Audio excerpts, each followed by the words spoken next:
তারেক রহমানের নির্দেশনা অনুসারে উনি 2023 সালে যখন ফ্যাসিস্ট শেখ হাসিনা ক্ষমতায় ছিলেন তিনি তখন এই রাষ্ট্র কাঠামো মেরামতের 31 দফা ঘোষণা করেছিলেন। আমি তোমাকে একটা পড়ে শোনাই যে তোমরা জানো যে এই অঞ্চল দিয়ে জিয়া খাল আছে, জিয়া ক্যানেল আছে, জিয়া মাঠ আছে।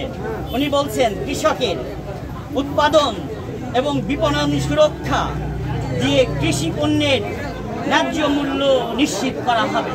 যদি বিএনপি ক্ষমতায় যায় তাহলে কৃষি পণ্যের যে উৎপাদন তার নতুনত্ব নিয়ে আসা হবে এবং বিপণনে কৃষককে একটা মর্যাদাশীল দামে ন্যায্য মূল্য প্রদানের ব্যবস্থা আমাদের ভারপ্রাপ্ত চেয়ারম্যান তারেক রহমান তার নেতৃত্বে গঠিত সংসদ করবেন ইনশাল্লাহ।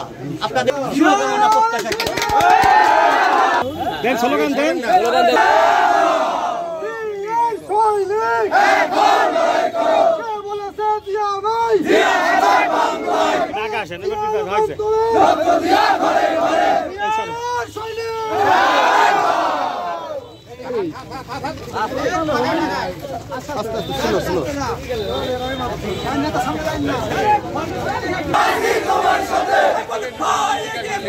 আমরা আছি তোমার সাথে